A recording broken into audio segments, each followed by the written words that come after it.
Steve at Redfield Organics. And spring's finally sprung here on the farm. We've been waiting all winter for the weather to warm up. It's been a very, very rainy winter. Very difficult to get into the field to do any work. And finally, we got a sunshiny day. We're out today really getting the fields ready to start the planting process for the spring. And today we're out turning the fields, plowing the fields.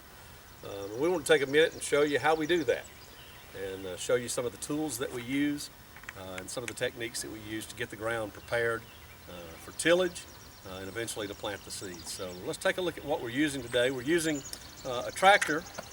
This is a John Deere 5045D. It's a two-wheel drive tractor, 45 horsepower tractor, and we're pulling sort of an ancient tool. This is a mid-1940s, maybe early 1950s John Deere two-disc turning plow. This is a tractor version of a two-disc turning plow. They also made a horse-drawn version of this. But this is a tractor plow, and it's a two-disc. They made a two-disc, a three-disc, and a four-disc plow in this model starting early 1945, 1946, somewhere along in there. This particular implement is still working just as good as it did the day it was built. I've had this unit for probably about 10 years now. I bought it from another gentleman who had it several years prior to that. Don't know exactly the year this one was built, but as I said, it's at least back in late 1940s, 1950s. We'll take a look at some of the parts on it, and I'll show you sort of what you can do with it, and then we'll take a look at how it works in the field in just a moment. As I said, this is a disc plow, a two-disc plow. Most folks are probably familiar with moldboard plows, and moldboard plows are probably used more predominantly today than a disc plow is, and I don't even think they make anything at all similar to this plow today. I know John Deere doesn't, that I'm aware of. But this is a two-disc plow. You find these a lot in the South. Our clay soils in the South lend itself to working very well with this type of plow. This one is about a 16 or 18, maybe even a 20-inch disc.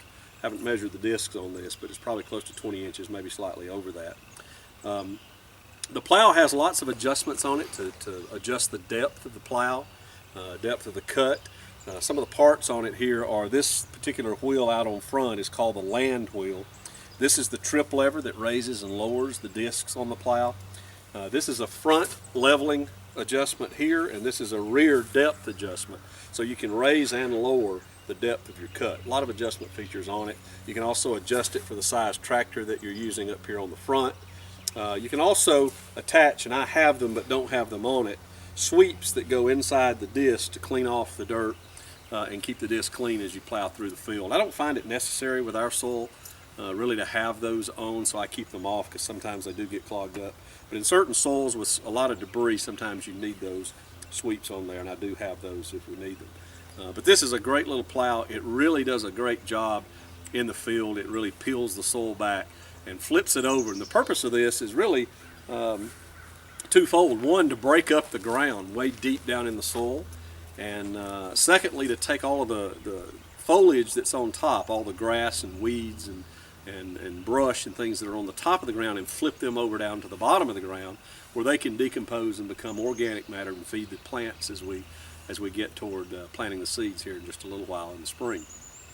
So you really start the whole process with plowing, and this is the perfect tool for it in this part of the country, and this is what we use here at Redfield Organics to break up the soil and get it ready to plant. So let's take a look and see how it works in the field. We'll run a few rounds and let you see it. All right, let's get started.